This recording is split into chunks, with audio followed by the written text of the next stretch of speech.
I just wanted to ask you a few questions about it. And you're just for the record, your name's Richard Lawson, right? Right. And your dad used to burn lime kilns when you were a kid. And Yeah. I don't think there's too many people left who remember much about that. So Not very many that I know of. I bet Barney Allen down at Wolf Creek, he's about my age, and I don't know what he would, like that, where that thing I showed you there, Mm-hmm. Now, your dad, was that something he did for a living, or was it just something he did for... They just done it. They just burnt two there, and they put them back on the farm. Mm-hmm. There's that one in Paradise Bottom that I got Paradise Bottom, yeah. And they just used it, and what they always said that done was that bottom was crawfishy, soured. You've heard of soured land, and that's what they used this land there on the river bank. They didn't put any over where the sand was. Mm-hmm. They just put it where they called it crawfish, the crawfishy land then. Yeah, that's where that's the only farm. They didn't put it on none of the other. They just burnt that for their own use. Did you ever know anything about that Cedar Branch down there, what they did down there, or?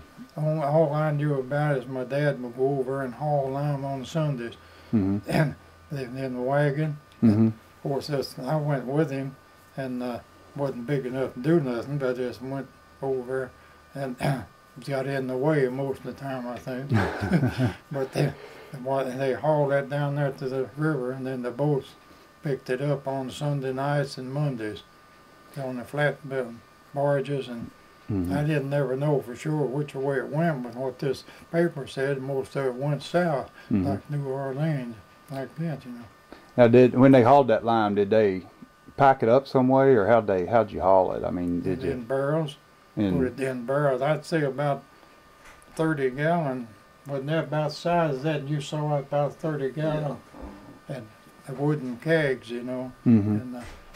And Dad had a wagon with no sides on with a front gate, and they rolled it. Had a platform back there, and they rolled it. Them kegs up in there, Then they put them about too high, take them down at the river, and then they rigged them up. Mm-hmm. Then when I don't know how they load. I never did know how to load them on a boat. Of course, I imagine they rolled them on them flat barges, I guess that was the quick lime they were handling, wasn't it? At that point, they didn't slack it till. Oh, it was already slacked, in barrel. Oh, it was slacked when they put it in the barrels. When it comes out of the kilns, it's just like it is, and like you buy it in bags right now. It's already slacked. Oh, is that right? Yeah, it burns it to just like powder. Hmm. Yeah. Shovel that in them big old them kegs back in there. I can know because they were doing it when we'd be bring them out, when they'd be bringing them out and load them. Mm-hmm. They'd fill them up and then put the heads in them, then roll them right out and roll them up on the wagon. You a minute ago you were kind of describing to me how they'd set one of them kilns up. Can you talk about that again? Yeah, that. You got this illustration here Yeah. that kind of showed how it was set up.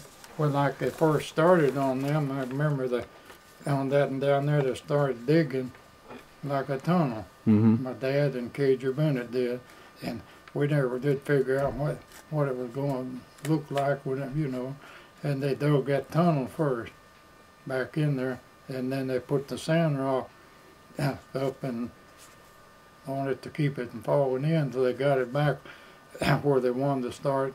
Then they undermined it back in there for a long time. I can remember digging that out and wheeling it out in wheelbars and dumping it.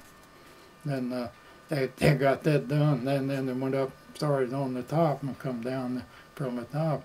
Of course, I remember us kids would come in up by there from school. We'd go up there and they'd be down in that shoveling, and they didn't look for the shovel. They'd just dig it up and pick and shovel it out and just throw it out.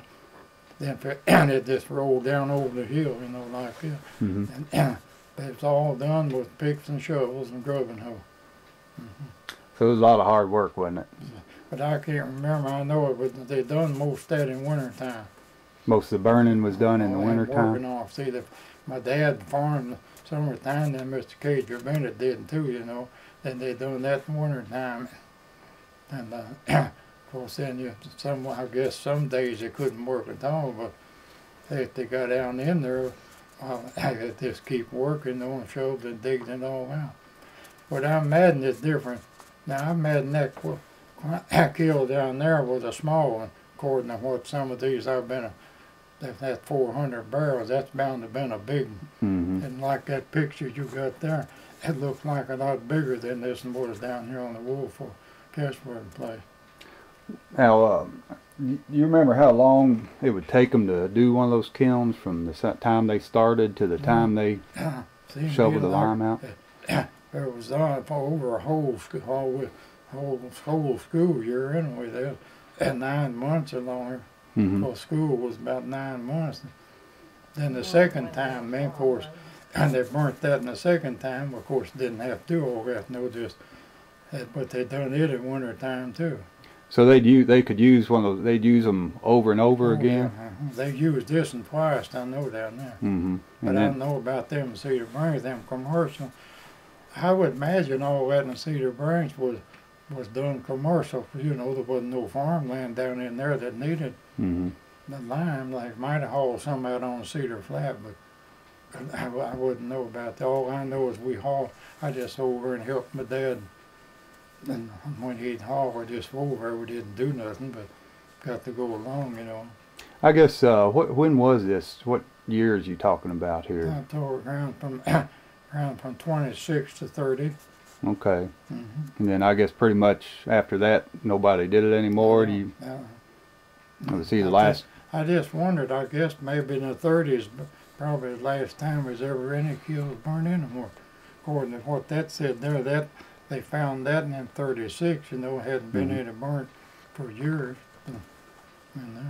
Well, it was apparently a pretty big deal back in the day. I mean, I guess everybody. They're finding, we're finding them all up and down the bottoms here. Now, what was your dad's name? David. David Lawson. Lawson. Yeah, he moved down there and on that farm in 19 and 20. Because I was born in 19. I was a year old when they moved down there. Then I think from 26 or 27 when they first started the first quarry there. Farm, yeah. Now, when they quarry that rock, did they have an actual quarry, or did they just gather fieldstone? Right up, all that rock come right up on the hill behind it. They had a road went up around this way, come up around this way. It was up on the hill, and they used a round drill. One of them held it, and the other hit it with a hammer, and they made them holes and shot it like that. Would they shoot it then? I mean, would they blast the rock out? Oh yeah. Okay. But then they picked up a lot of them. I can remember them hills and picking up a lot of lime rock but they put these things in the bottom with. So they picked up so they'd be flat rock. You know, you find a lot of them just laying out on top of the ground. And the sand rock, they had to pick them up out of all that sand rock had to be picked up on different level ground up in there and on that hill and hauled down in wagons. I guess it was all horses back in the... I know, because they go out and load them in a wagon and bring them down. But the lime rock, and they pick them up in boulders, and then after they got that far, then they could use. They started shooting. It was finer, you know. But how big a pieces are on that? But they didn't use it. Now after they started shooting that, of course they didn't have anything hardly that big, you know, to throw down in there. All of it, they bring it down there in a sled, and just they shoved it out of their sled over in the. And what they didn't shovel, they pick up, big ones. They pick them up by hand. You were describing a minute ago before we started taping about how they'd just laid them around and just like you bit the one on top of them. Up so high, and then they put the flat rock on top of them. But I can remember what that didn't. Okay. Sorry about that. Now, what were we talking about? They're talking about that. Then if they got this done, up, and they could stand on that, and when it get filled, and they lay more sand rock, and then they keep coming up like that until they got it up to the top. So they'd build the kiln and fill the kiln as they worked their way up then? Yeah, didn't have nothing in there, no. So of course it was all done by hand, and every bit of it. I remember they had a chute there, I don't remember, out of a wooden chute, something about that long, that they put them big rock, they'd let them slide down that instead of throwing them, and they didn't hit so hard that way, you know, down in there like that. And then as they kept on, they got it up, they have it level full, but in the middle, it'd be combed up like an ice cream cone like that. Okay, so and they could tell when, because it would just pop and crack. You could hear that rock was getting that hot, I guess.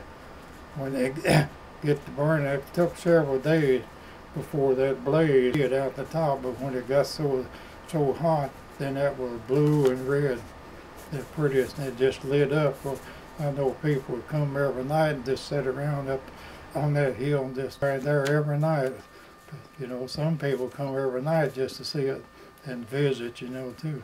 But then when they got, after so many days, I know that they go up on the top every once in a while and check it. And when they got burnt, it sort of fell down. That's when all this stuff underneath got hot enough that it just pulverized, you know, and the weight pushed it down. So it would just turn into powder on its own. They didn't have to break it up or anything. And they had to wait. Then they'd go ahead and take this fireplace out, everything out, and it had something that laid over that where the ashes was down there. And then when they wheeled that out, see, but they had to take that out then to work. But that thing wasn't, it never was high enough. The dove could stand up when they come out. Them wheelbars, they would have to, like that. I'd say it was probably 4 or 5 feet to that arch where the fire was in there now. But all that wood had to be carried in now from down. They was licked down the hill, and they had to carry that wood in, throw it in there, and then they'd have to wheel the ashes out. And out the front, they had tin. They'd build a thing and put tin over for people to come there. And remember, they had benches on each side, and people come there and sit of the night, you know, and talk and watch that burn, you know, it's just something. And the kids, especially when they come in from school, always stop by and inspect it, see if everything was going right. So it was kind of an event when they were burning the kiln.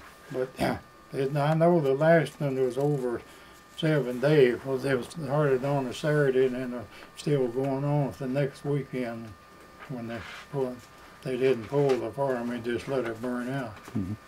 Now, was there a particular kind of wood they used when they burned that? Oak and some shell bark hickory. Some that was split, hickory that was split because it had to be split in. But most of it was chestnut oak and some red oak was split. They was all cut up on top of the hill and hauled down there in wagon. And that wagon that they hauled it down there in, but they put 2 ricks in it that between 4 and 5 foot long that wood was. And they split up just like rails, you know, they split. It had to be some kind of split. Of course, up in the top, they used the round limbs, you know. But they always cut the wood before they way ahead of time. I guess so it was seasoned now. So it took some planning to do one of these things. It wasn't just something you just got up one morning and decided to do. Seemed like it took, well, I know that rick of wood was longer than here them hedges out there, so I'd say 18 or 20 ricks. They were 4x4 ricks. There's a lot of wood, and that had to be cut with a cross-cut saw and split with axes and wedges. It was all work, any way you went about. Yeah. Now, when they'd fire one of these and put the wood in there, would they keep fueling it as it burned, or they would build it and burn it and didn't have to refuel it while it burned? Or no, just kept. They had to keep so much wood and keep it hot all the time. It kept the wood. It burned down a little and just might near it kept you carrying wood. Oh, okay. So they keep stoking it the whole time it burned. Oh yeah, never did let it go out enough. Of course, it was hard. There was a lot of wood. See, that thing had been about that wide, rounded up just like in a stove. It took several sticks of wood in it all the time. Now, if I ask you any of these questions again, because we've been talking, so excuse me if I repeat myself, but oh darn, I forgot what I was going to say. I lost my train of thought.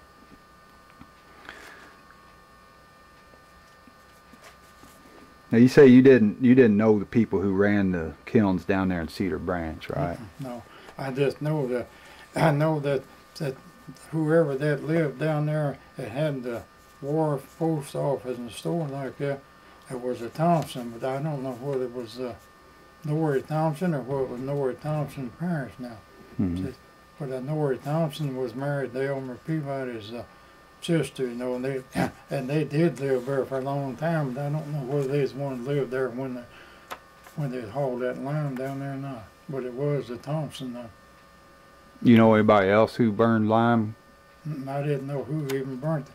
I don't know whether Mr. Cager Bennett had anything to do with burning them or not, but he helped haul it when they hauled it to the river. He helped, and I don't know whether he had anything to do with the burning them or not.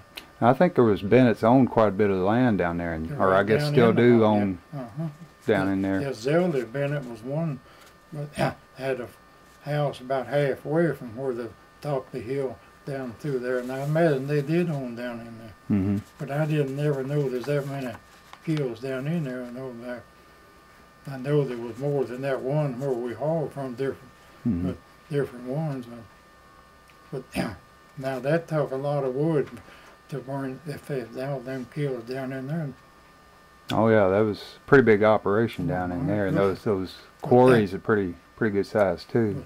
I imagine them commercial quarries like they had, or kilns, was bigger than the one that seemed to me like this down here at Dad. Best I remember, 12 or 14 foot across. It wasn't. Don't look like near as big as that, and then that picture was there. Of course, that one they said there 400 barrels. See, that's bound to have been a big one too. But I don't have any idea what they got out of a barrel, how it's sold. You know, I don't know how they. What kind of price? Sold with the barrel, I don't have any idea. No. Now, when they were shipping that down the river, you said you remember your dad going down there and helping haul it. What kind of boats were they using at that time? Was it steamboats or just regular barges? Regular barges, and most of them I've had was them little flat gasoline engine boats on them. And they'd haul it. You don't know where? Do you know where they sent it to, or? That thing said most of it went to New Orleans and south. You know, of course, some might have went up the river. You know, too. I know.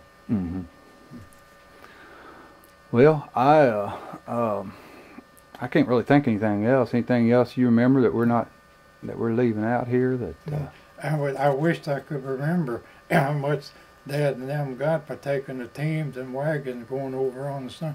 But I know they didn't get very much, but back then probably people worked 25, 30 cents a day, you know, or 50. I just wonder how much money they got out of it. If I know Mom would always fix her dinner, and that was we couldn't wait till dinner time to eat them beans and potatoes and stuff like that. And carried her lunch over and they'd sit down and eat at dinner time. And so they work up a pretty good appetite, huh? Yeah, and had to take her water with us too, you know. Yeah. I know that when they started taking that lime out of them kilns, it would still be warm in there, and they just shoveled in, then that keep falling down like this, you know. And that wheel had a wheelbar, and they filled that wheelbar up, and they had a manure spreader sitting out front that way, and had a platform. Of course, this floor we wasn't big enough to wheel. We could help shovel it in back in there, but we couldn't push that wheelbar up that ramp. They'd go up it and they'd dump it in that lime spreader, and then get it full. Where they'd go out there and spread it, then come back, and that was all work too, wheeling that up and pushing it up on that. Dad and them had the first lime spreader that ever come in that bottom, manure spreader they call it, what they used to spread lime with. That thing in the back, and if any lumps at all, I think the whole bottom be just in white, you know, down there till after come a rain, then of course that Wash it into the. whether it went in the ground, you know. But they just used it on sour land or crawfishy land. That's no. Down where they say it, I guess they've used some to whitewash in hen houses. And see, people used to use their whitewash in hen houses and on the roost poles and everything. I imagine they kept some of that to do that too instead of buying it, you know. So they'd use it for agriculture. They'd use it for whitewash, did they use it to make mortar with? Have you remember anybody ever doing that kind of? I don't know what. Like I say, it's been a long time, you know. Yeah. Now earlier you were talking about the shovels they used to get that lime out. That they would use a scoop shovel and. Scoop shovel, just like a shovel corn with. And but they put real long handles on them. Well, that one to duck ashes out with, but the regular, then they just had regular scoop shovels back in there. Now, when would the ash and the lime mix together? How'd they keep that from getting mixed up? And the ash, from the wood burning, and then all them ash ever went down. Just that thing soaked that heat. By the heat's what it done. No, there wasn't nothing back in. Just as white. It wasn't nothing there. Okay, so it never got mixed up. They just kept the ash, shoveling it out and had to keep refueling ashes out of that box there, so that that made it draw. You see. Oh, okay. So the fire itself was actually in the. The fire itself was out in here, in this, but of course them things back in here is what made it draw. It draw the heat up in there, and that's what. Oh, okay. Yeah. Okay. I didn't quite understand. It was something. I wish they had them now. There'd be something for tourists to see. Yeah. Somebody would, of course, they could steal if somebody, you know, but it's too much work to it. And wouldn't be as much work now as it was. Because now they got backhoe, everything to work with. But. There is a place I was reading on the internet. I think it's in Virginia where they have a lime kiln festival, and they burn a kiln once a year. I thought that'd be pretty neat to see. Well, you know, that's about the same thing in a way, like this rock oolite rock over here we shipped out of Colorado and make cement. See that rock is crushed up, and it goes through a kiln. And out that's practically the same thing. More like we done it down there, it wasn't as much heat, you know. Like them kilns up here, where they burn that cement, that's the same kind of rock. I see that the rock quarry. Somebody told me this was a rock quarry or a lime kiln over here. That old Oolite Road used to go down to the river, and I remember now there was one down there on the side of that hill down there. Of course, you can't get in there anymore, but they've used the same rock as they make cement out of. So it's just, was there anything in particular you know of they look for that rock, or is it just regular old limestone rock, or just this? Limestone rock. I think all this around there. How far was it? They said that limestone went from way down, not too far down to. That's the reason why there's so many of them around here. Outcroppings of the limestone. This is about the limit that goes down the river, and most of the lime, the fired lime went down the river.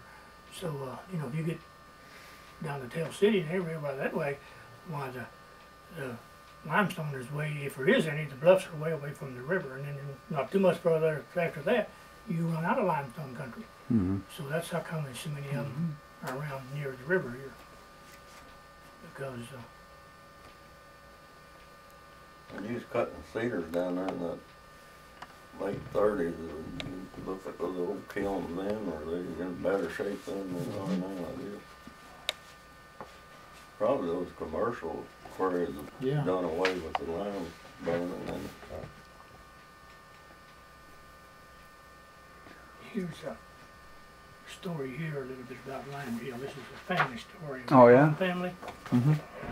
This page here, I think it's about what she says on the kiln.